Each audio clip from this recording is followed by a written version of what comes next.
福生无量天尊道有慈悲，贫道贤真在此与诸位结缘。我们今天来解读《道德经》第42章。这一章在整个《道德经》当中有着承上启下的关键作用。它不仅继续深入探讨道的生成逻辑，还把这种看似抽象的哲学原则具体地引入到社会结构、自我认知乃至制度运行中。它的语言极具张力，短短几十个字几乎铺开了一个从宇宙生成到社会政治的完整脉络。道生一，一生二，二生三，三生万物。老子在这一开篇描绘了一种宇宙的生成秩序。道先于一，一是道的第一次分化，是混沌中最初的明确性；由一生二，是对立的出现，也就是阴阳；二生三，在很多注释中，三被解释为阴阳与和之间的动态关系，也可以理解为道在对立中产生了中介，或叫做充气。三生万物，讲的正是这种三重力量之间的互动，最终生成了现实世界的一切存在。对于现代人来说，这不只是关于宇宙的玄学表达，它其实隐含着我们在理解工作机制、家庭关系乃至社会制度时非常重要的结构逻辑。老子用极其简练的语言揭示了系统性原则，一切复杂现象都可以追溯到根本原则的分化与互动。在自我修养的层面，这一章给我们的启示在于，我们不能仅仅从个人好恶出发去判断行为。真正的成长不是在稳定中重复，而是在对立中寻求新的平衡。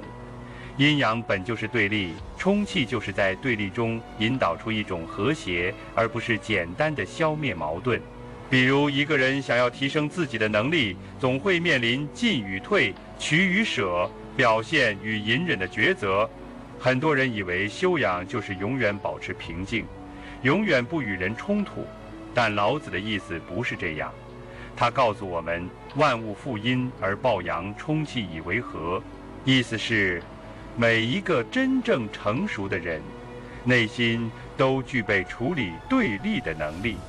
他们能理解冲突产生的原因，也能不被情绪牵着走，而是在对立之中寻找结构性的突破口。我们再从社会制度的角度来看这一章，一个好的制度不是排斥对立，而是承认差异，在差异中设计出包容的运行机制。我们经常会听到一种声音，说某个社会的制度之所以出问题，是因为内部不统一意见太多，需要一个声音。但老子并不认同这种强制一致的观念，他强调的是充气，是让阴阳之气在张力中找到和谐，而不是在压制中实现秩序。这对我们理解现代组织运行特别重要。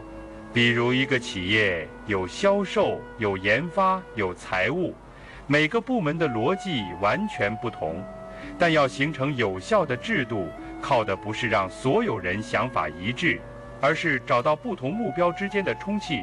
一个组织如果不能处理差异，只追求整齐划一，表面上是秩序，其实是在压制生命力。这一章还有一段非常有趣的社会观察：人之所恶，为孤寡不古，还王公以为称。这里老子点出人们通常会嫌弃孤寡不古这些词，因为它们意味着被边缘、缺乏价值、无人依附。但王公却反而以这些名号自称，这是一个典型的反向价值现象。它表面上是自谦，但背后其实是对权力与地位的重新命名。现代社会中，这种语言操作也无处不在。比如一些国家称自己为服务型政府，一些企业自称学习型组织，很多公司高管在公开场合说自己是首席服务员。这些表述都与老子所指出的以所恶为称异曲同工。老子为什么要点破这一点？他的目的并不是揭发，而是告诉我们，语言是权力的工具。一个制度越复杂，它对语言的操控越高超，而我们个人如果不具备对这种现象的识别力，就很容易被这些语言结构所操纵。看似谦卑的表述，往往是权力更深一层的结构伪装。所以，从修身的角度来看，第42章要求我们具备识破语言结构的能力。这种能力是现代社会最重要的软技能之一。在今天这个信息极其密集的时代，每个人都被各种价值语言包围，而如果不能对这些语言保持足够的觉察，就会被带进别人设定好的秩序里，失去自我判断的空间。老子继续说：“故物或损之而益，或益之而损。”这句尤其值得慢慢品味。他的意思是，有些东西表面上是损失，实则是一种增益；有些看起来是增益，最后却变成了一种损害。从制度建设的层面来看，这简直是一句至理。很多改革在初期是损，取消了既得利益，打破了原有格局，但在长期却可能带来整体的益。而某些短期利好其实是压榨了未来空间，长远来看反而带来更大的系统性风险。比如我们看到有些国家推出所谓的宽松政策，看起来是对民众的让利，但如果这种让利是以财政透支为代价，最终将损害整个社会的可持续性。在个人层面，这句话也是人生智慧的典范。有些人对成长的理解就是不断增加技能，增加资源，增加人脉，但这不是完整的成长逻辑。真正的成长有时候要敢于减法操作，比如告别一个不适合的圈子，放弃一个虚假的身份，终止一段耗损自己的关系。这些都是看起来的损，但实际上可能是自我回归、自我修复的开始。而老子说：“强梁者不得其死，吾将以为教父。”这句是整章最具锋芒的表达，也是他少有的用到死亡来强调一个道理。强梁指的是那些自以为有力量到处征服压制的人，而他们的结果是不得其死。意思不是简单的死亡，而是不得其所，死得没有尊严，没有安宁，没有意义。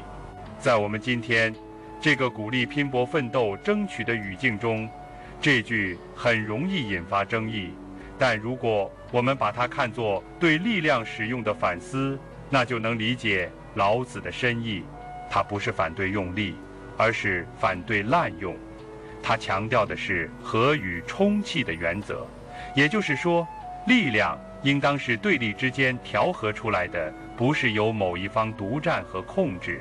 一个社会如果把所有资源集中在少数强者手中，长期来看，这种系统将难以维系。一个组织如果领导者靠强制手段维系控制，最终会失去凝聚力。一个家庭如果父母总以权威压制孩子的情感，孩子也会在心理上与家庭产生断裂。这些现象都印证了老子所说的不得其死。即使不是真的死亡，也是一种系统性塌陷。所以老子说吾将以为教父，这不仅是告诫，更是一种态度的设定。我们不要羡慕强梁，也不要模仿强梁，要以其结局为师，以其失败为例，提醒自己什么才是真正有价值的力量使用方式。整章内容看似分散，实则从宇宙结构一路讲到个人修养，社会认知与制度运行层层推进，环环相扣。它为我们揭示了从道的无形到人的有形，从气的动态到力的运用。这种哲学主张在今天依然有强烈的现实感。从修身来看，它教我们如何理解自己，如何面对矛盾，如何在损益之间建立真正的判断力。从社会制度来看，它提示我们权力的伪装、改革的张力以及系统的脆弱性。而老子并没有就此止步，在下一章，也就是第43章，他将转向一个更加深邃的主题：天下之至柔，驰骋于天下之至坚。也就是说，他将带我们深入理解柔与刚虚与实之间的反转关系，揭示那些最不起眼的力量如何颠覆我们对世界的想象。